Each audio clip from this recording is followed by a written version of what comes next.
Baiklah, Assalamualaikum warahmatullahi wabarakatuh. Selamat datang teman-teman. Ya, hari ini saya mau cerita tentang overthinking. Karena gini, di channel ini, di channel ngoding kita kan bicara kerja remote, coding, programming gitu ya, untuk programmer gitu.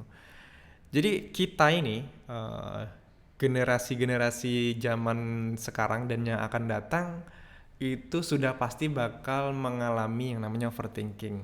Atau kalau anak milenial mah bilangnya galau gitu ya. Saya tuh lebih sering nyebutnya itu galau gitu.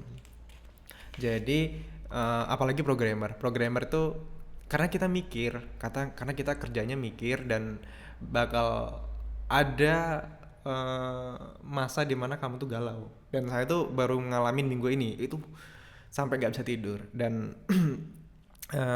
saya punya beberapa trik lah yang alhamdulillah cukup ngebantu saya untuk keluar dari pikiran-pikiran negatif gitu. Meskipun itu juga tidak secara instan, tapi setidaknya kalau ada di antara kalian ngerasa di situasi yang sama, ini bisa ngebantu kalian. Bisa ngasih sedikit pilihan kira-kira kalau lagi overthinking, lagi bingung ngapain ya, enaknya ngapain gitu. Oke, ini saya bikin sedikit presentation untuk ngebantu saya apa ya, ngebagi beberapa step gitu ya pembahasan. Mudah-mudahan bisa dimengerti gitu. Bahasanya agak sedikit gaul ya, karena ini untuk anak muda. Oke, ya. Jadi minggu ini itu di sekitar lingkungan saya ada kejadian yang ngeri lah gitu ya. Jadi saya tidak mau cerita panjang lebar, intinya depan rumah saya itu ada kejadian dua orang tujah-tujahan, yang satu meninggal karena faktor cemburu. Nah itu masalah rumah tangga mereka dan seperti apa sedang diproses polisi gitu. Eh, tapi gara-gara itu tuh jadi trauma yang mengerikan karena itu adalah pertama kali saya ngeliat kejadian semengerikan itu di depan rumah. Ya meskipun tetangga depan rumah gitu ya, kejadiannya itu mereka bertikam-tikaman tuh di dalam rumah. Dan setelah kejadian itu ya saya juga mau tidak mau karena tetangganya ngebantu keluarganya, karena di situ jadi TKP harus memindahkan keluarganya dari sana dan ada aroma ya, ada aroma darah itu yang bikin saya nggak bisa tidur sampai kayaknya itu kejadian hari Selasa minggu kemarin ya, sampai seminggu tuh saya aduh. Karena itu eh, kejadiannya mengerikan menurut saya. Yang kedua tuh bikin saya tuh jadi overthinking karena wah takut begini begitu.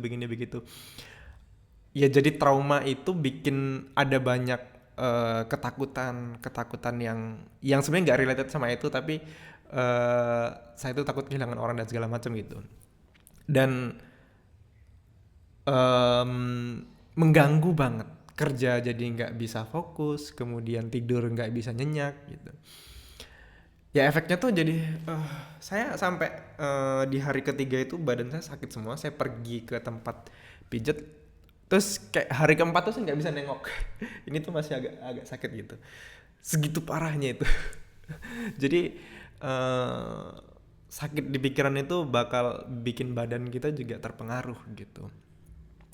Dan akhirnya 3 hari yang lalu saya mendedikasikan waktu untuk gimana nih caranya saya menghilangkan rasa galau gitu ya. Oke, em, jadi ya ini kita bicara tentang tentang apa ya, symptom gitu. Kalau kalian berada di situasi ini gitu, eh, lagi susah tidur, badannya pegel, dadanya tuh sesak atau nggak bisa fokus, nah, itu ya salah satu indikasi kalian lagi terserang overthinking gitu ya. Istri saya itu punya penyakit mental overthinking juga, yang dia tuh sudah mengalami hal ini tuh dalam waktu yang lama. Cuman waktu itu saya belum paham apa yang dialami dia gitu. Saya pun juga pernah, tapi nggak separah minggu kemarin ini gitu. Minggu kemarin ini parah banget sih.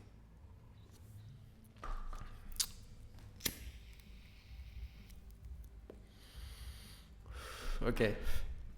Sorry ya. Kita lanjut.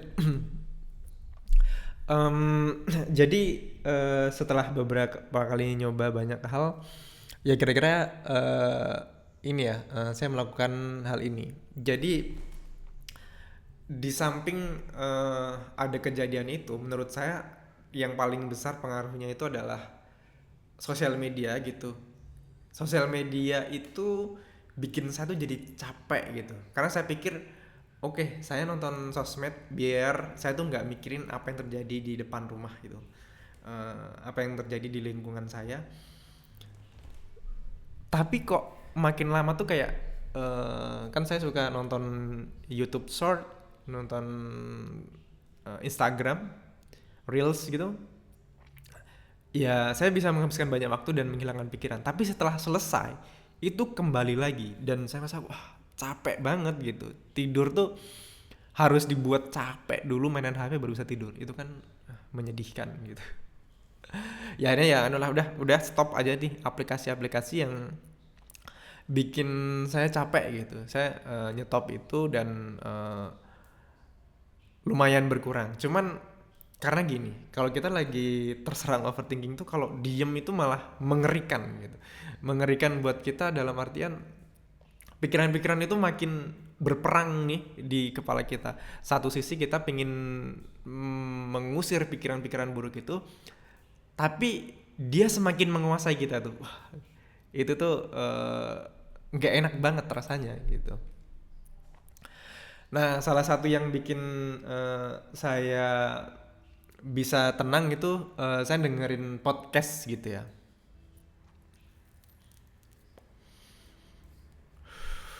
Jadi kenapa tadi disuruh stop sosial media, tapi kok malah disuruh dengerin podcast gitu? Podcast kan sama aja sosial media. Iya bener, cuman menurut saya ini adalah solusi yang sangat gampang dilakukan buat yang emang kita tuh programmer tuh sangat apa ya saya bilang ya, sangat adiktif, nggak bisa lepas dari gadget kita gitu. Kalau emang nggak bisa lepas ya sudah, kita gunakan ke arah yang lebih baik. Nah, salah satu yang menurut saya podcast itu bagus adalah karena podcast itu kan biasanya sejam, ada sejam sampai 2 jam gitu ya, dan itu banyak orang ngomong. Yang ya mau nggak mau kita menyimak sehingga pikiran-pikiran negatif tadi itu bisa menyingkir gitu. Salah satu podcast yang suka saya dengarkan adalah itu Endgame. Nah, di situ kan banyak pembicara-pembicara keren gitu.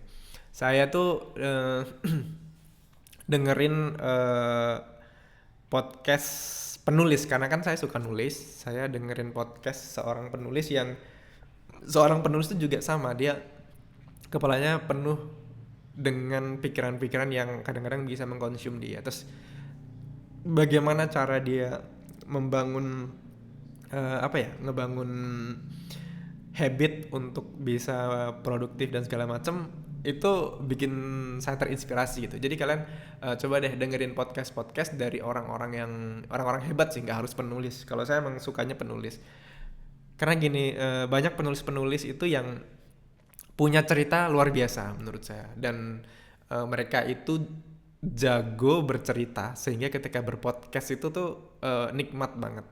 Saya jadi terinspirasi yang bikin saya lupa dengan pikiran-pikiran negatif itu. Dan kalau di sosmed itu kan sekarang kayak TikTok, Instagram, dan segala sosmed itu banyak konten-konten video pendek kan. Yang itu emang cocok buat generasi-generasi yang ya Gen Z ya orang bilang sekarang. Emang dia tuh sukanya to the point, cepet gitu. Tapi otak kita nih, kayak saya kan millennials gitu ya. Saya nggak tahu, tapi sepertinya ini pun bakal berlaku juga dengan Gen Z ketika nanti dia berada di masa ya dia overthinking. Saya rasa mereka harus slow down the pace of their life gitu ya. Konten-konten yang dikonsumsi itu nggak selalu ngebeat gitu. Nah, podcast ini salah satu konten yang bikin kita tuh jadi slow down lah gitu. Kita nggak terlalu mencari informasi gitu ya. Kalau orang mencari informasi kan maunya cepet. Kita di sini ya mencari inspirasi aja udah gitu. Mencari inspirasi. Videonya apa eh, pembicaranya itu panjang dan kita nggak capek dengerinnya karena di situ nggak ada informasi yang kita cari. Kita nikmatin aja obrolan orang gitu. Nah, ini yang menurut saya yang paling powerful itu ya baca buku gitu ya. Em, Ya bisa baca buku fisik atau electronic book gitu ya. Itu mah kamu mana yang cocoknya gitu aja. Kalau saya kemarin itu kebetulan saya beli buku di Google Play Books karena saya sebenarnya suka buku fisik tapi kan karena ini situasinya lagi saya butuh dapat akses buku itu cepat akhirnya ya buku elektronik gitu. Ya sebaiknya itu sebenarnya kita menghindari HP atau gadget elektronik lah biar kita tuh bisa benar-benar ngontrol pikiran kita. Tapi matikan internet sebenarnya udah enak tuh. Dimatikan internet tuh sama aja kayak kita terlepas dengan dunia maya dan dunia elektronik sebenarnya. Nah dari buku itu saya ngerasa kayak saya sukanya baca buku novel ya, karena buku novel itu kan emang benar-benar imajinasi yang bikin saya penasaran, yang bikin saya itu jadi tertarik dengan puzzle atau rahasia plot twist yang ada dalam novel itu, sehingga tuh benar-benar bisa bikin lupa dengan pikiran-pikiran negatif itu. Karena kan sebenarnya memang pikiran negatif ini hanya ada di kepala kita. Namanya ketakutan itu eh, hanya ada di kepala kita. Masalah takdir semua itu sudah ditakdirkan dengan batas kemampuannya masing-masing gitu. Nah, cuman emang hal itu nggak bisa kita terapkan kalau kita lagi banyak pikiran, lagi banyak ketakutan gitu. Makanya baca buku itu bebas lah menurut saya, buku apapun yang kamu suka. Yang penting kamu sibuk membaca karena membaca itu menurut saya juga berpikir ya. Apalagi kalau kita baca tanpa bersuara gitu kan dalam hati gitu ya sebenarnya ya otak kita kan yang membaca sehingga bikin kita ya fokus ke satu titik ini.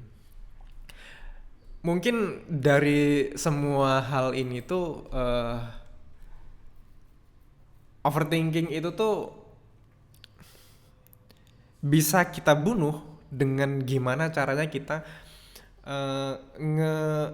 melambatkan adrenalin atau ngebuat pikiran kita itu berpikir secara pelan, nggak terburu-buru ingin ini, nggak terburu-buru ingin mencapai sesuatu. Kayak saya membayangkan kalau darah yang dalam tubuh kita mengalir terlalu cepat itu kan bikin kita panas gitu ya. Nah itu dipelankan gitu. Ya kalian bisa meditasi, bisa lakukan apapun, tapi menurut saya ngebaca buku gitu ya.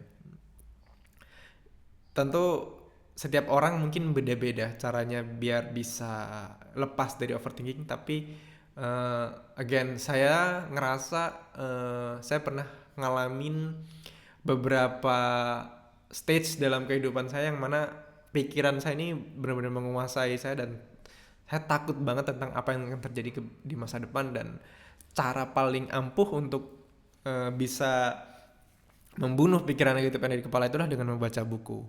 Ya meskipun itu nggak bisa langsung seketika ya, kadang-kadang masih gitu. Sampai saat ini juga pun kayak masih, makanya saya masih terus ngebaca buku dan mengurangi konten-konten yang bikin adrenalin itu bergerak dengan begitu tinggi ya, adrenalin tinggi gitu ya. And ya eh, setelah apa ya, setelah saya menyelesaikan PowerPoint ini saya ngerasa ternyata ini adalah masalah mental gitu ya. Dan saya ngerasa ya masalah mental itu sama dengan masalah kesehatan fisik gitu. Em, Sebaiknya memang ini konsultasi dengan seorang yang ahli di bidangnya seperti psikolog kayak gitu. Tapi menurut saya kita harus belajar untuk mandiri, untuk tidak ketergantungan dengan mungkin obat, mungkin dengan orang lain. Kalau bisa kita cari tahu sendiri apa yang bisa menyembuhkan masalah mental kita itu. Dan ya mudah-mudahan sedikit pilihan dari saya, yaitu tadi mengurangi sosial media, kemudian mendengarkan pembicaraan yang inspiratif dan membaca buku.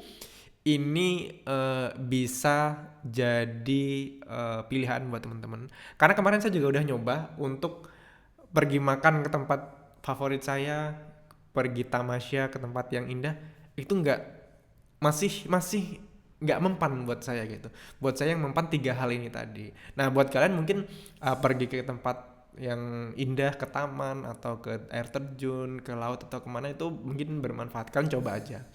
Nah, cuman kalau yang bisa dilakukan sekarang juga, di tempat kerja, di tempat tidur, di rumah, dimanapun, menurut saya tiga hal ini. Nah mudah-mudahan itu bermanfaat ya. Jangan inilah, jangan sakit-sakitan, jangan sakit mental, jangan sakit fisik. Saya doakan semuanya sehat-sehat dan bisa menggapai mimpinya semua. Ya, itu aja dari saya hari ini. Semoga bermanfaat. Sampai jumpa di video berikutnya. Bye bye.